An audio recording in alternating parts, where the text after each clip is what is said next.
Ada 5 buku yang saya baca di bulan Januari tahun ini. Buku apa aja? Saksikan terus ya.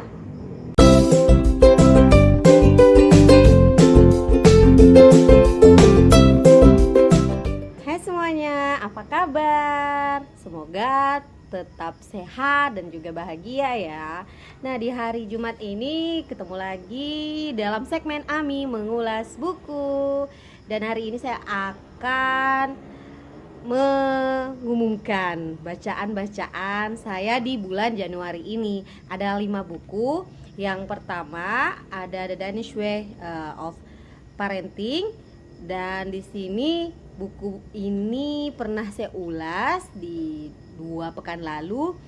Judulnya, sesuai dengan judulnya, tentu mengungkapkan bagaimana cara orang-orang Denmark berhasil dalam mengasuh anak. Pola pengasuhan ini juga menghasilkan sebuah eksperimen yang menunjukkan bahwa orang-orang Denmark adalah orang-orang yang paling bahagia di dunia selama bertahun-tahun.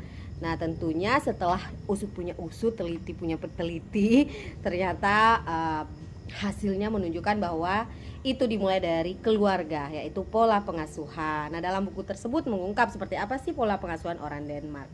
Lalu yang kedua, buku A Cup of Tea karya Gita Savitri, yang merupakan buku keduanya dari buku sebelumnya berjudul Rentang Kisah ya.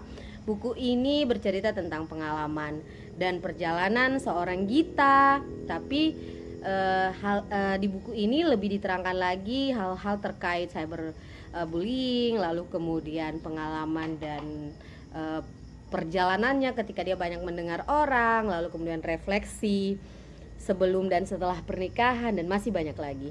Nah, buku ketiga yaitu buku self improvement berjudul Tak Apa-apa Jadi Apa-apa. Buku ini menekankan kepada kita it's okay not to be okay.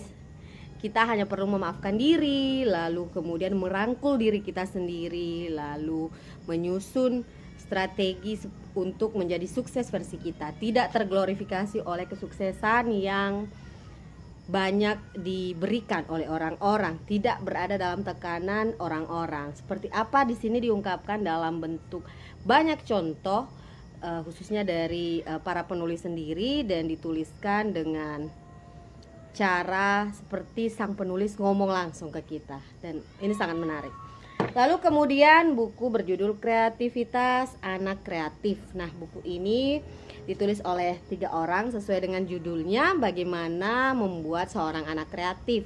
Nah, di dalamnya itu dijelaskan dulu tentang seperti apa kreativitas, bagaimana stimulan yang bagusnya diberikan oleh pendidik, orang tua dalam membuat anak-anak itu kreatif. Jadi misalnya nih ada poin-poin, jangan terlalu sering melarang anak, jangan terlalu sering menolong anak, jangan terlalu sering melakukan hal-hal yang membuat anak itu tidak kreatif, anak-anak itu tidak berani. Nah, dan di dalamnya juga ada beberapa contoh aktivitas yang memungkinkan seorang pendidik tadi atau orang tua untuk mengembangkan kreativitas anak-anak. Nah, selanjutnya buku terakhir yang saya baca di bulan ini adalah Hidup Minimalis ala Rasulullah.